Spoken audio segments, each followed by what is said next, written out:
Hello everyone, আমি তনু আর তোমরা দেখছো তনুর রান্নাঘর। আজকে আবার এসে গেছি তোমাদের সামনে একদম সবার খুব পরিচিত একটা রান্নার রেসিপি নিয়ে। আজকে আমি বানিয়েছি এঁচোড় চিংড়ি। আর এই এঁচোড় চিংড়ি আমরা কোনো না কোনো সময় নিজেরাও রেঁধেছি বা খেয়েছি তো অতি অবশ্যই। তো প্রথমেই দেখো আমি আলু আর এঁচোড়টা কেটে নিয়েছিলাম আর সেটা একটু ভাপ তুলে রেখে দিয়েছি। এখানে কড়াতে দিয়ে দিয়েছি সর্ষের তেল। এবারে এই সেদ্ধ করা এঁচোড় আর আলুটা আমি ছেড়ে দেব। আর এঁচোড় আর আলুটা কিন্তু আমি লাল লাল করে ভেজে নেব। এই এঁচোড় আর আলু যদি বেশি সেদ্ধ হয়ে যায় তাহলে কিন্তু ভাজার সময় খুব অসুবিধে হয়, ভালোভাবে ভাজা যায় না। আর এঁচোড় আর আলুটা যদি লাল লাল করে ভাজা না যায় তাহলে কিন্তু এর স্বাদটাও খোলে না। সেজন্য অল্প একটু ভাপিয়ে নিয়ে এটা কিন্তু জল ঝরিয়ে রেখে দিতে হবে। আর এই দেখো এখানে আমার এঁচোড় আর আলুটা ভাজা হয়ে গেছে। এবারে ওই তেলের মধ্যেই আমি নুন হলুদ মাখানো চিংড়ি মাছগুলো ছেড়ে দিলাম। চিংড়ি মাছগুলো কিন্তু আমি একদম অল্প নাড়াচাড়া করেই তুলে রাখবো। চিংড়ি মাছ যদি বেশি ভাজা হয় তাহলে কিন্তু চিংড়ি মাছ শক্ত হয়ে যায়। এবারে চিংড়ি মাছ তুলে নিয়ে ওই কড়াতেই আমি একটু সর্ষের তেল দিয়ে দিয়েছি আর তাতে একটা তেজপাতা আর গোটা গরম মশলা ফোড়ন দিয়ে নিলাম। ফোড়ন থেকে সুন্দর গন্ধ বেরোলে একটা পেঁয়াজ আমি বেটে নিয়েছিলাম, সেই পেঁয়াজটা দিয়ে দিলাম। মশলা এখানে কিন্তু আমি খুব বেশি দেব না, বেশি মশলা দিয়ে রান্নাটা আমার একদম পছন্দ নয়। আর এই দেখো পেঁয়াজটা আমি একটু ভাজা ভাজা করে নিচ্ছি। পেঁয়াজটা একটু নাড়াচাড়া করে ভাজা ভাজা মতো হয়ে গেলে আদা আর রসুন বাটা আমি দিয়ে দেবো। এখানে দেখো আমি 1 চামচ আদা রসুনের পেস্ট এখানে দিয়ে দিলাম।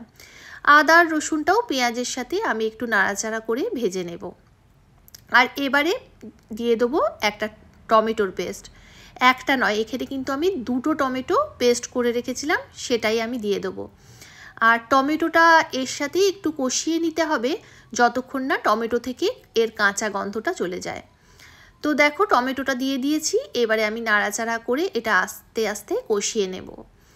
আর এখন কিন্তু এঁচোড়ের সিজন নয়, কিন্তু এই সময় এঁচোড়টা রান্না করেছিলাম, খেতেও কিন্তু দুর্দান্ত হয়েছিল। তা তোমরা পারলে একবার খেয়ে দেখো, বেশ ভালোই লাগবে। আর অসময়ের জিনিস দেখবে মাঝে মাঝে খেলে কিন্তু মন্দ লাগে না।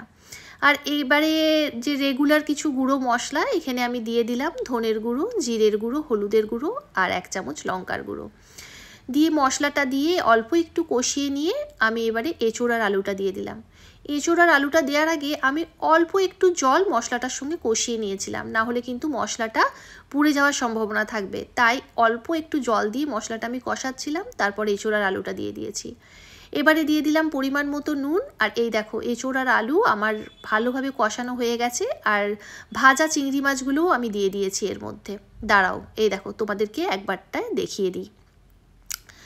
এই দেখো খুঁজে পাচ্ছি না চিংড়ি মাছ, জানোই তো দেখতে একদম পাই না, দাঁড়াও খুঁজি। এই দেখো একটা চিংড়ি মাছ পেয়েছি, এই দেখো।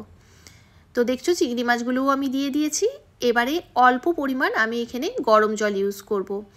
তোমরা এঁচোড়ে যতটা ঝোল রাখতে চাও সেই বুঝে জলটা ইউজ করবে। আমি এটা একদম মাখা মাখা করব, আমি কিন্তু সেই বুঝে এখানে জলটা দিয়েছি। আর এবারে আমি একটু মিডিয়াম রেখে গ্যাসের ফ্লেমটা এবারে আমি এটা ঢাকা দিয়ে দেব। তো দেখো এখানে 5-6 মিনিট হয়ে গেছে। এবারে আমি ঢাকাটা খুলে নিচ্ছি। আর এঁচোড় আর আলুও ভালোভাবে সেদ্ধ আগেও করা ছিল, আবার হয়েও ভালো যতটুকু বাকি ছিল সেটাও কিন্তু হয়ে গেছে। আর এবারে আমি তরকারিটা নামিয়ে নেব, তার আগে আমি 1 চামচ গাওয়া ঘি দিয়ে নিলাম। তো চলো আমার রান্না একদম কমপ্লিট আর আমি সার্ভও করে নিয়েছি। তোমাদের রেসিপিটা কেমন লাগলো অতি অবশ্যই জানিও। আর ভালো লাগলে প্লিজ আমার চ্যানেলটাকে সাবস্ক্রাইব করে আমার পাশে থেকো। টাটা।